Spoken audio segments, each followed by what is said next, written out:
This week, Edna Conway from Microsoft is with us to discuss a number of topics, including getting information sharing right. Then we're taking a closer look at passwordless trends and technologies. Are passwords dead? Finally, in the enterprise security news, ReliaQuest crests a $1 billion valuation. Psycognito raises a $100 million Series C. AWS enhances cloud vulnerability management.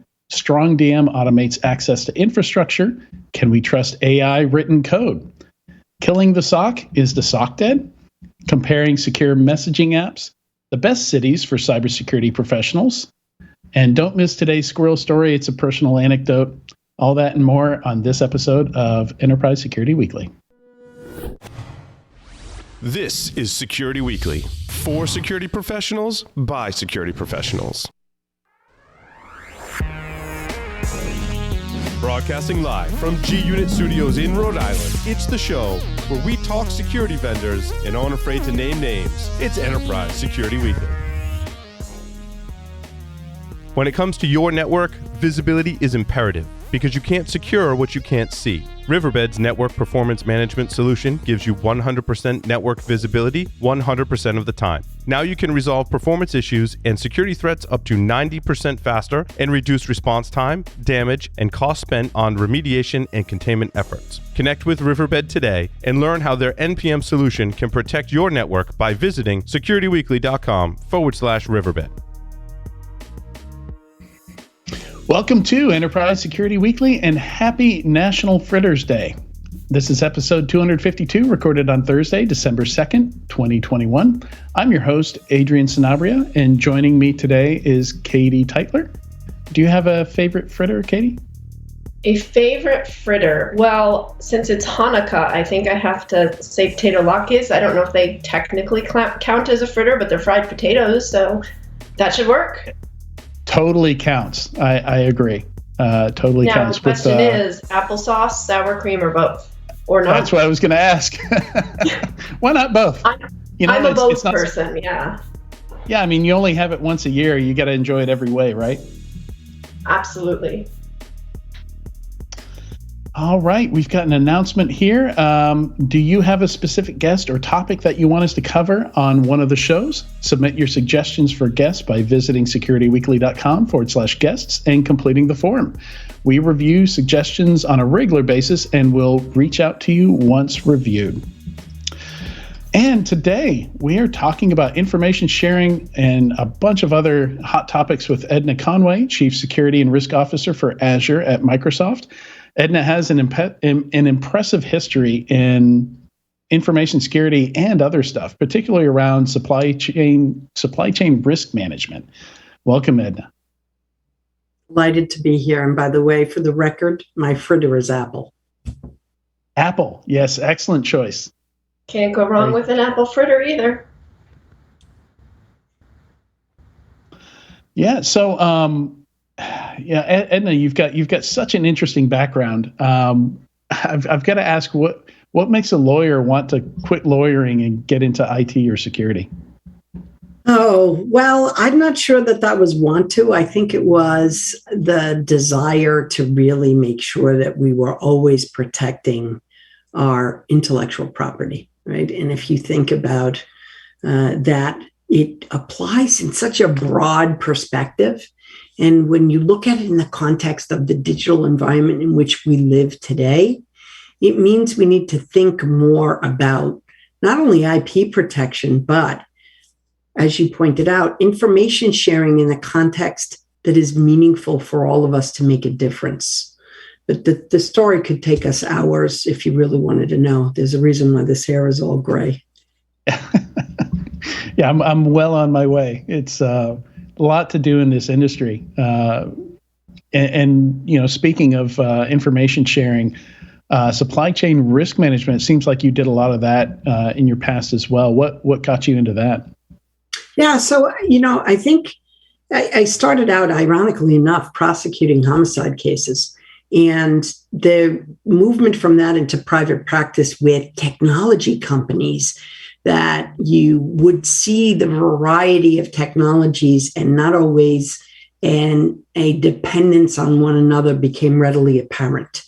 And so once you saw those synergies, That led me to the opportunity at Cisco. And after being in legal and being in an engineering organization, I moved over to supply chain operations. And we thought about the reality that, for those of us who have had the privilege to come to know Marianne Davidson over at Oracle, she always says it most elegantly, and I'll credit her for the quote, which is only God made something from nothing. The rest of us, we have supply chains.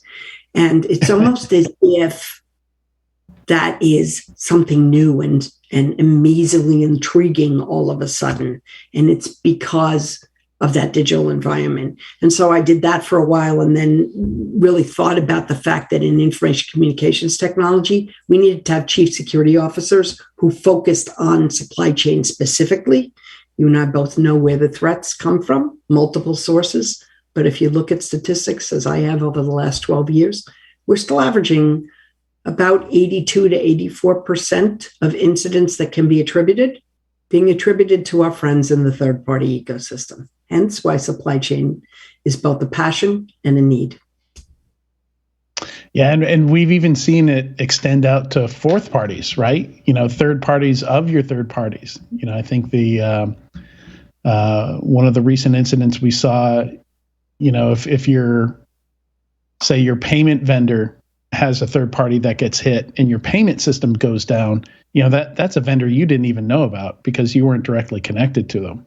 And that's, for me, that's where my brain starts to just hurt. Like I gotta get an Excedrin or a cup of coffee or something.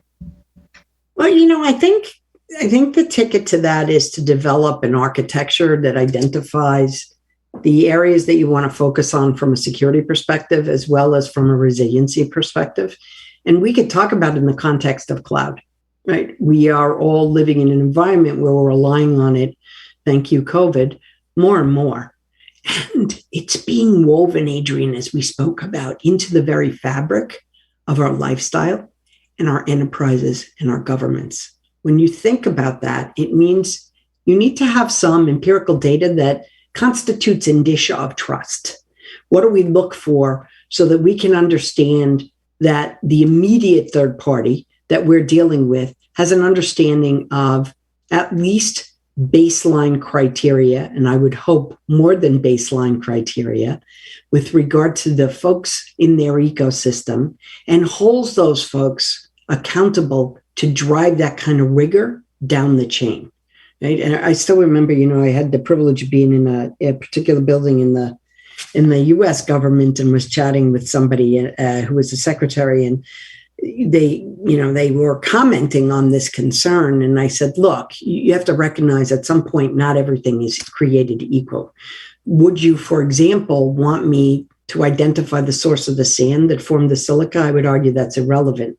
And the answer I got back was, yes, I would, if you think it's actually important. And so that takes us to this beautiful merger, Adrian, of security and risk management. And sometimes the two communities don't always speak the same language. Katie?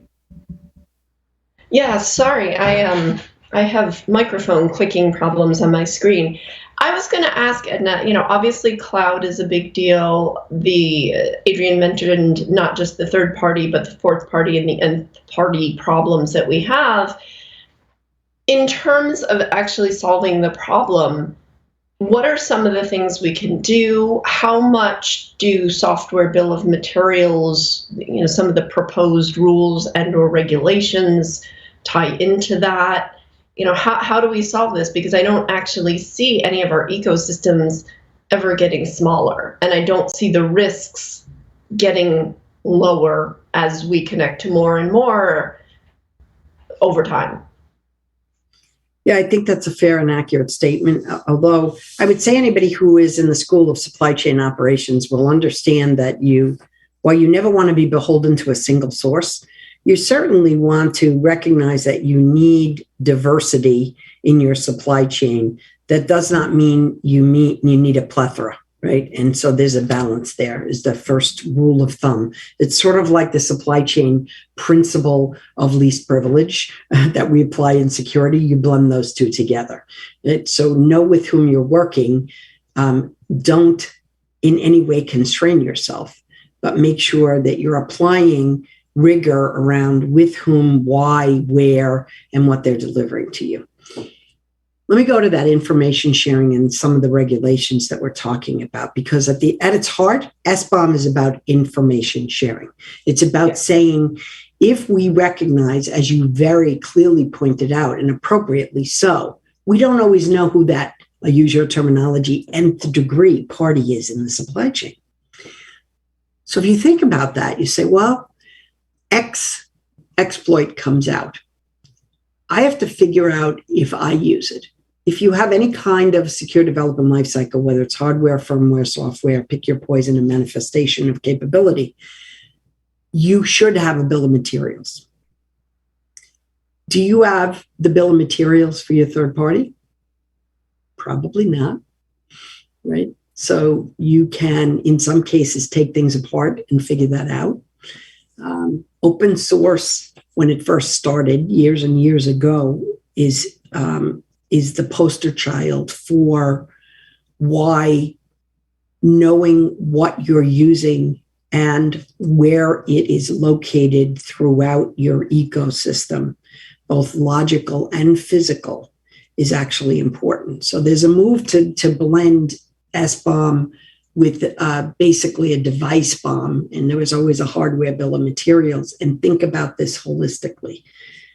Does it need to be regulated? That's a debate for people who stayed in the legal arena. I think we've been trying to get there for a good amount of time. Here's the challenge, Katie. I question how, and we are thinking about it, and great minds are thinking about it. How do we give enough information so you can identify where the problem lies without giving so much information that an attacker is getting really excited because this is now going to be a roadmap? And I've heard a lot of concern about that. I think there's a brilliant balance that you can achieve. You can say enough, but not too much. Remember that principle of least privilege?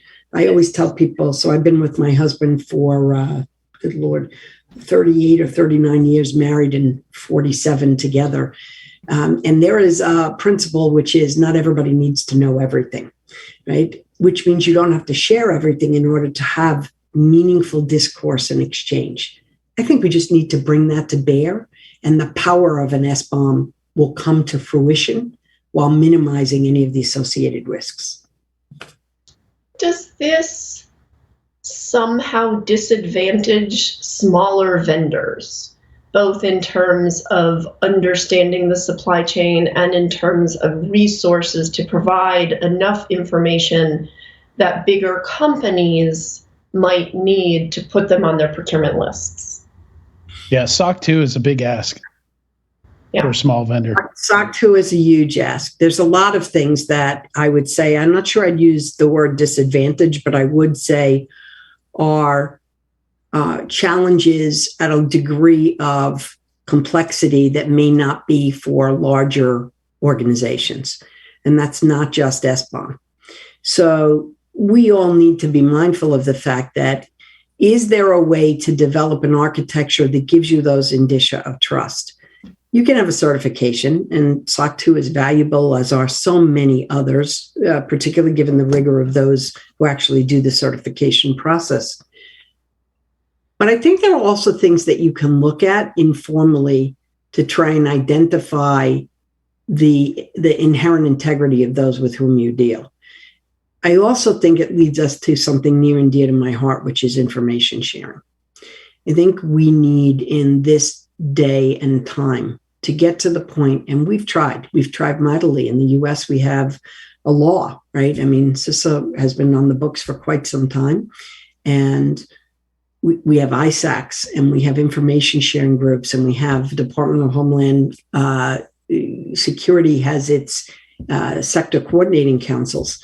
And we do share information, but we need, again, to distill down into what everybody really needs to make an impact. And that might be things like sharing the naming of names where appropriate, with appropriate parameters. And that can really help a small and medium business community because they don't have to do all that mining themselves. It becomes available. It's sort of like, today we all expect CVEs to be out there. And we use them, right? They're valuable. There's a whole host of other things that are valuable, but we can avail ourselves of them.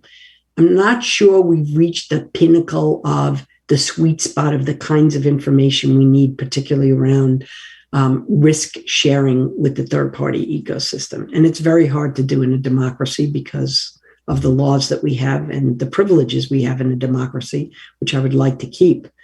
But you have to balance that out. So I think that's the one area we might need some guidance and some participation in a public-private way to give us some, if you will, safe harbors for that kind of information sharing when it is meaty and you've diligently investigated and you have ample, adequate information to support any characterization that you are sharing. So here's a question that's a little in left field here, but related. In terms of ISACs, they're so valuable. They've been around a long time. I don't even know how many we have, but each industry has something for people within the industry. And then there are, of course, cross-industry opportunities for information sharing around risks and threats. In our COVID era, has that information sharing become harder because we haven't been able to get together? And sometimes people feel more comfortable sharing, especially highly sensitive information, in a room of people who are known to them. Has that put a greater burden on people who want to promote the idea of information sharing? Has it changed in any way? Has it gotten a little bit less? I know for me, it's always easier to ask a trusted source something in person, but now I'm having to use different channels because we're not gathering as much yet. I'm probably a bad person to ask that question to be honest with you, Katie. And I'll tell you why. I worked from this very office you're looking at me in the lovely Live Free or Die state here in New Hampshire. And I did that for 19 years at Cisco. And I've had the privilege of doing it for almost 2 years now at Microsoft. So I believe that the technology can afford us close to the level of trust that you can have in room. There is something, we are still all human. There is something about breaking bread together, is usually the way I will say it, with a maiden name of Pizzoni. There has to be food involved. And once you get that, I think you have a level of trust that is pretty significant. Now you have to think about the device that you share that over, because that is a realistic burden that we all need to bear when we're working either remotely or digitally. But that exists no matter what. So I think there are a number of us for whom that is not as significant a problem. And I would argue, quite frankly, that we are now on, I believe, the third generation of digital natives. And I bet it's not quite as difficult for them as it is for those of us who might be a different generation that came before. I'm not sure I really answered your question. I was trying not to skirt it, but I do think I'm a kind of an odd duck because I'm very happy in this environment, sharing amazing things and sharing them wholly and graphically and gaining great insight from colleagues. Yeah, I think that's. Yeah. I think that's actually a great lead into you have some interesting ideas about opportunities in the future, where things are going, and where we could take some of these opportunities to make things, I don't know, maybe a bit more purpose built.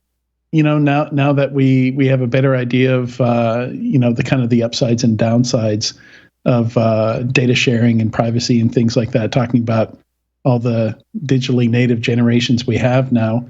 And with, as we kind of enter into this age of the metaverse and Web 3.0 and all that. Yeah, I mean, we could debate what does Web 3.0 really look like and what does it consist of? And you were mentioning, you've seen some intriguing definitions of that. I think everybody looks at it from a slightly different lens. But I do think if you turn everything on its head and say, if this is the world, and there's no if about it, it is the world in which we operate, how can we start to leverage the technology and the exchange in a way that is designed to facilitate the particular area that we want to focus on? So let me give you an example. If I'm exchanging highly confidential designs, that is a very different environment than if I'm exchanging, you would argue, a recipe. What if that recipe is something that is new to my restaurant? It hasn't come out and people would like to get their hands on it. There's a commonality there. It's called IP protection, right? How you do it might be very different when it's Gerber files for a printed circuit board or a design for how to deploy derived polynomial expressions in the logic of a chip for anomaly flag detection than the recipe. But the concept is the same. So I think what we can do with Web 3.0 is start to leverage things in a unique way. And here's one that I'll give you. I had the privilege of talking with some folks on National Encryption Day. And what if we used encryption as a way to actually blow open trade restrictions? So rather than saying, I'm going to restrict certain types of encryption, we said, I can use encryption. Let's make it post-quantum encryption to make it even more interesting in a fashion that allows us to exchange both information, goods, and share across this planet in a way that we haven't before. That's going to take some political overlay, right? Because sometimes trade restrictions have a political agenda as well behind them. But generally, they're intended, at least in democracies, for the good of the community. I could keep going, Adrian, but course correct me on where you want me to go on that, because I could also talk about, where we want to go with quantum and how we use it and what it means and how we incorporate other things like environmental sustainability, insecurity. Isn't that interesting? One of the interesting things about encryption is, we've always had this concept of the internet's forever, and even, like in legal terms, copyrights and things like that have expirations. They don't last forever. Perhaps patents as well in some context. But I give an application access to my Gmail account and it just stays there forever unless I do something about it. So one of the interesting, like with public-private key encryption, you have the opportunity to revoke that. You've got an option, revocation option, if you want to take away someone's access. Where, typically with data, once somebody's got it, they've got it forever. Which is one of the things that baffles me about NFTs still. Like the whole, I own this picture, even though anybody else can also own that digital image. I still haven't fully wrapped my brain around that, but I do like that feature of encryption where, I think in general, maybe we need to start thinking more about what's the expiration on access to a thing or access to data or a relationship or, like vendor relationships, for example. You raise an intriguing point. And what I hear from a lot of folks is, and we've all heard it, right, with, the plea for, just kill these passwords. It's just not anything that's good for people. It's causing behaviors that actually not only don't deliver the security intended, put us in a worse situation than we might have been before. Got it.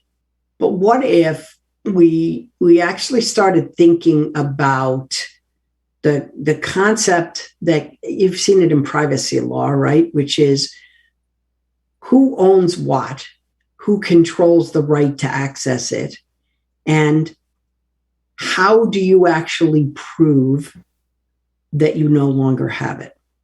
That is a daunting challenge, right? And to Katie's point about COVID, Let me just give you an example. Okay. Digitally rights managed in a confidential setting.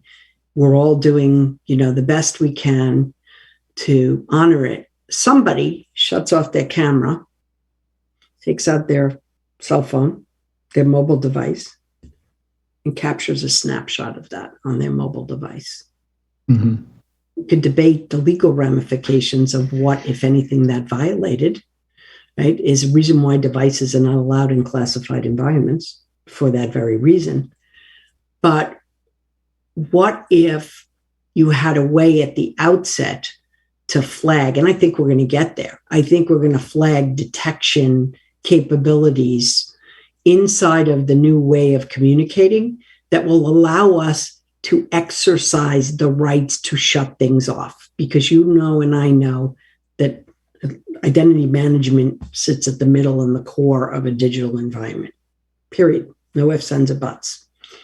And then you get to the data, and the data manifests itself in a whole set of ways. And if it manifests itself in tangible form, that in and of itself has a whole nother set of ramifications. So we have not gotten to the point where we have gone completely, I don't know how many of you get bills, but we all get bills from utilities, and we get statements from financial institutions, and everybody is pleading with us to go paperless for a reason. Saves money, it's efficient. You can usually reclaim the data far more effectively and efficiently than wading through a file cabinet. What does that mean in terms of your question? How do we get there? How do we mandate that? And I'm going to go back to something which is really intriguing to debate. Do laws actually change behavior? We could talk about that for an hour. Probably yes, for most people who have innate integrity. Do you know a planet where there's a group of citizens who have innate integrity? I've identified it. Maybe if I ask SpaceX, they'll send me on a trip to a planet in which that exists, probably one in which no other human resides, right? So I think your challenge is one that gets to the core of there's a human element to everything we do, and thinking that technology alone gives you the ability to shut down certain information exchange to control your rights is a bit naive. So there has to be other kinds of monitoring, and there also has to be, unfortunately, the stick, right? Carrots are great. Enforcement. Sticks are. Yeah. Well, I had some great brain food to munch on there. I want to be respectful of your time, but just want to pause to give you a moment. I don't know if you have anything you want to promote. I noticed there's some books behind you there. There anything you want to leave us with before you have to run? Those are there. Yeah, those are all books in which I've had the privilege of writing a chapter. And I'm a big fan of not just information sharing, but to get to your point about copyright, doing things together.